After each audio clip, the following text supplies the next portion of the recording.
나오미는 보아스가 룻에게 은혜를 베풀어 주었다라고 하는 것을 알았습니다. 그리고 그가 친족으로서 기업을 물을 자다라고 하는 것도 알게 됐습니다. 또한 나오미는 며느리 룻의 인생을 진심으로 축복하기를 원했습니다. 1절 이렇게 말씀하지요. 룻의 시어머니 나오미가 그에게 이르되 내 딸아 내가 너를 위하여 안식할 곳을 구하여 너를 복되게 하여야 하지 않겠느냐 말씀하고 있습니다. 나오미는 룻을 위해서 안식할 곳을 구하고 그의 인생을 복되게 하기를 원한다 이렇게 말했습니다. 나오미는요 이타적인 신앙인이었습니다. 나오미는 자신을 위해서 며느리에게 무엇을 요구할 것인가 하는 것을 생각하는 것이 아니었고요. 며느리를 위해서 자신이 무엇을 할 수 있을까 하는 것을 생각한 사람이었습니다. 그래서 두 사람은 시어머니와 며느리의 관계였지만 서로 사랑하고 보살펴주는 아름다운 관계를 유지할 수 있었습니다. 우리가 자기중심적이고 이기적인 모습을 벗어나서 다른 사람들을 생각하는 이타적인 신앙을 가질 수 있을 때 우리도 이런 성숙한 모습을 가질 수 있다는 것이죠. 그리고 아무리 어려운 관계라고 해도 순조롭게 잘 풀어갈 수 있게 됩니다. 나오미는 룻을 보아스와 결혼하게 하려는 계획을 가지고 있었습니다. 2절 말씀 보시면 보아스가 그들의 친족이다 이렇게 말하고 있죠. 그가 고엘 즉 기업을 물으는 책임이 있다라고 이야기하고 있는데요. 이 보아스가 자신들의 끊어진 대를 이어줄 수 있는 사람이다라고 하는 것이었습니다. 나오미는 룻을 잘 단장해서 보아스에게 보내서 청혼을 하게 할 생각이었습니다. 보아스가 룻을 보고는 사랑하는 마음이 생겨서 그 청혼을 받아들이고 기업 물을 마음이 들도록 그렇게 하려고 했던 것이었죠. 룻은 시어머니 나오미가 말한 대로 순종하겠다 이렇게 대답했습니다. 5절 말씀 보십시오. 룻이 시어머니에게 이르되 어머니의 말씀대로 내가 다 행하리이다 하니라 말씀합니다. 룻은 어머니의 말씀대로 자신이 다 행하겠다 이렇게 이야기하고 있습니다. 사실 룻의 입장에서 이런 순종은 그렇게 쉬운 것이 아니었습니다. 우선 외국인이었던 모압 사람이었기 때문에 이 룻이 이스라엘 풍습에 대해서 잘 몰랐을 가능성이 많습니다. 자신이 이해가 되지 않는 일에 대해서 순종한다라고 하는 것 쉽지 않은 일이죠. 게다가 이렇게 한다라고 하는 것은 상당히 위험한 일이기도 했습니다. 여인이 낯선 남자의 잠자리에까지 찾아간다라고 하는 것 꺼려지는 일이었죠. 자칫하면 좋지 않은 소문이 나서 자신이 사회적으로 매장될 수도 있었습니다. 룻은 이런 위험 부담이 있었음에도 불구하고 나오미가 하는 말에 대해서 그대로 순종했습니다. 자, 그 이유가 무엇이었을까요? 그것은 어머니가 정말 자신을 위하고 있고 사랑하는 마음에서 이렇게 말씀하셨다라고 하는 것을 믿었기 때문이었습니다. 비록 자신은 이해가 되지도 않고 또 자신에게 위험한 일이 될 수도 있었지만 어머니에 대한 신뢰와 믿음으로 기꺼이 순종했다라고 하는 것을 볼 수 있습니다. 여러분, 우리도 하나님의 말씀에 기꺼이 순종할 수 있어야 합니다. 이 순종이 쉽지 않은 이유가 무엇이죠? 그 이유는 우리가 잘 이해할 수 없는 말씀일 때가 많기 때문입니다.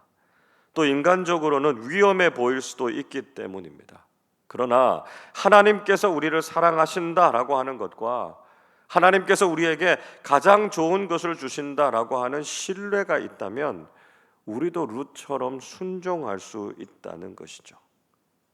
하나님께서 선하신 분이심을 믿고 그분이 우리를 얼마나 사랑하시는가라고 하는 것을 신뢰하면서 늘 기쁨으로 순종하는 사람들이 되실 수 있기를 바랍니다. 룻은 시어머니가 알려준 그 말씀 그대로 순종했습니다.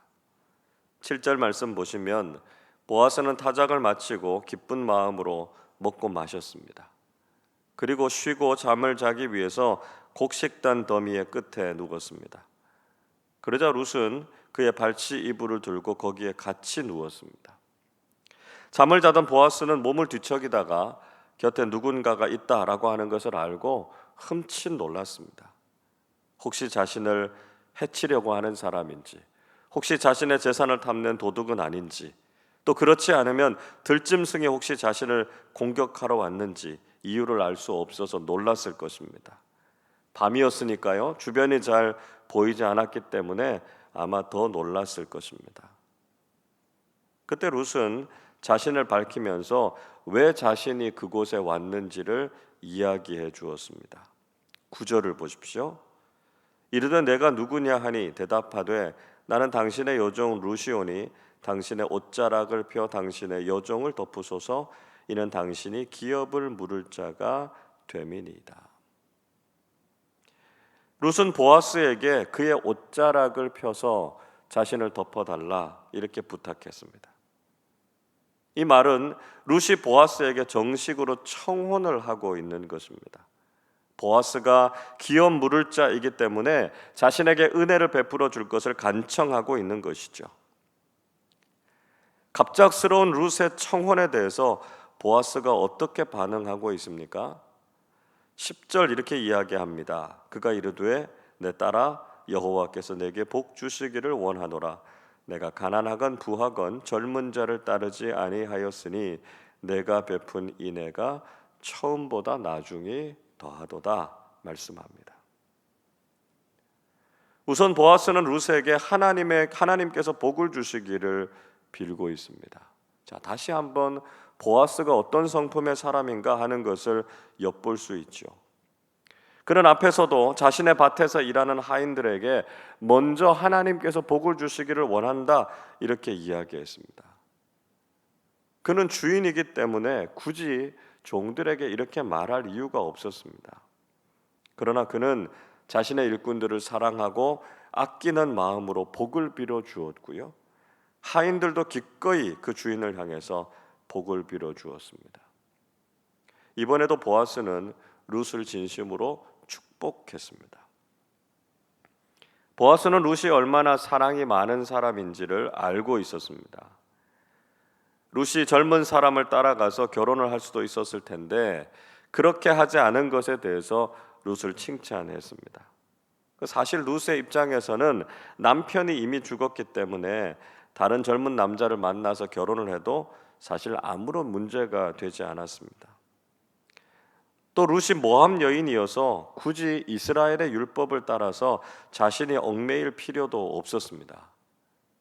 그러나 룻은 시어머니인 나오미를 버릴 수 없었고요. 그래서 자신의 기회마저도 다 포기하고 나오미를 봉양했던 것이죠. 이런 선택을 한 룻의 이야기를 알고 있었던 보아스는 시어머니와 다른 사람들을 사랑하고 배려하는 룻에 대해서 좋은 인상을 가지고 있었습니다. 또 보아스는 룻의 현숙함에 대해서도 인정했습니다. 11절 보십시오. 그리고 이제 내 딸아 두려워하지 말라. 내가 네 말대로 네게 다 행하리라. 내가 현숙한 여자인 줄을 나의 성읍 백성이 다 아느니라 말씀하고 있습니다. 보아스는 룻이 이렇게 밤중에 남자를 찾아왔다고 해서 절대로 그녀의 현숙함을 의심하지 않았습니다. 평소에 룻이 얻은 평판을 알고 있었기 때문에 룻에 대해서 오해하지 않는다 이렇게 대답하고 있죠. 그리고 그는 반드시 룻이 말한 대로 자신도 행할 것이다 이렇게 말했습니다. 자, 그런데 문제가 한 가지 있었습니다. 12절의 말씀 보시면 보아스보다 기업 물을 자의 순위가 더 앞선 사람이 있었습니다. 그래서 원래 룻은 그 사람에게 먼저 찾아가서 청혼을 했어야 했습니다. 룻은 예상치 못한 상황을 만나서 아마 무척 당황하고 곤란했을 것입니다. 그러나 보아스는 이 모든 일에 대해서도 자신이 책임을 다하겠다 이렇게 이야기하고 있습니다. 오늘 본문 13절 말씀을 우리 한 번 더 같이 읽어보도록 하겠습니다. 이 밤에 여기서 머무르라. 아침에 그가 그 기업 물을 자의 책임을 내게 이행하려 하면 좋으니 그가 그 기업 물을 자의 책임을 행할 것이니라.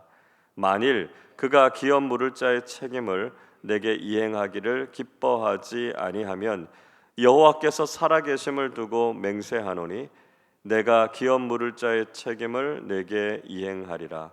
아침까지 누워 있을지니라 하는지라.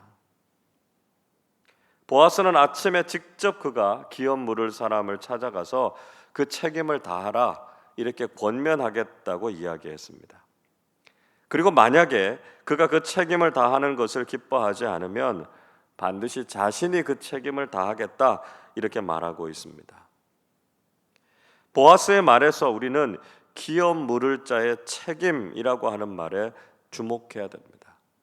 사실 기업을 물은다라고 하는 것은요, 자신의 유익은 거의 없고 감당해야 될 책임만 무거운 것이었습니다. 왜냐하면 자녀를 낳아도 자신의 자녀가 되는 것이 아니었고요, 그 가정과 자녀들을 부양해야 되는 책임만 고스란히 남기 때문이었습니다. 그런데도 보아스는 자신이 이 모든 일에 대해서 책임을 다하겠다 그렇게 약속했습니다. 이런 모습이야말로 성숙한 신앙인의 모습이었고요, 진정한 지도자의 모습이다라고 하는 것을 우리는 깨닫게 됩니다. 오늘날 우리가 살아가고 있는 사회가 가지고 있는 가장 큰 문제가 무엇입니까? 그것은 자신의 유익을 추구하는 사람들은 많지만 진정으로 책임을 지려고 하는 사람들이 별로 없다는 것입니다. 우리가 지도자들에게 실망하는 가장 중요한 이유도 책임은 소홀하게 하면서 자신의 권리만 찾고 있기 때문이죠. 우리는 오늘 보아스의 모습을 통해서 어떤 사람이 정말 성숙한 지도자인가 하는 것을 깨닫게 됩니다. 기꺼이 자신이 감당해야 할 책임을 회피하지 않고요, 적극적으로 그 책임을 감당하는 사람이 성숙하고 좋은 지도자라는 것이죠. 여러분, 우리는 그리스도인으로서 바로 이런 삶을 살아야 합니다. 특히 이제 새로운 정부가 세워지고 새로운 일꾼들이 세워지게 될 텐데 자신의 권리보다 책임을 앞세우는 지도자들이 세워질 수 있도록 기도하실 수 있기를 바랍니다. 그래서 성숙하고 좋은 일꾼들을 통해서 우리나라가 복을 받고 좋은 크리스천 리더들이 세워지실 수 있기를 주님의 이름으로 축원합니다. 기도하겠습니다. 사랑과 은혜가 충만하신 아버지 하나님, 오늘도 저희들을 주님 앞으로 불러주시고 평안과 기쁨을 허락해 주셔서 감사를 드립니다. 자기 중심적인 모습을 벗어나서 이타적인 사랑과 복을 구했던 나오미처럼, 또 자신의 유익이 아니라 자신의 책임에 민감했던 보아스처럼 저희들도 성숙하고 좋은 그리스도인들이 되게 하셔서 다른 사람들을 축복하고 우리 사회를 더 성숙하게 만들어가는 좋은 신앙인들이 되게 하여 주옵소서. 특별히 지금은 새로운 일꾼들을 세우는 일이 진행되고 있습니다. 나오미와 보아스처럼 국민과 나라를 위해서 이타적인 정신을 가지고 잘 섬길 수 있는 좋은 지도자들이 세워지게 하여 주시고, 그를 통해서 하나님께서 이 나라에 은총과 복을 허락하여 주옵소서. 오늘은 어린이날입니다. 사랑하는 우리 자녀들이 믿음 안에서 밝고 아름답게 자라가게 하시고 하나님의 비전과 사명을 이루어가는 영적 지도자들로 성장하게 해 주옵소서. 믿음의 부모들인 저희들이 늘 자녀들을 위해서 기도하게 하시고 하나님의 선하신 뜻이 우리 자녀들의 삶에 이루어지게 하여 주옵소서.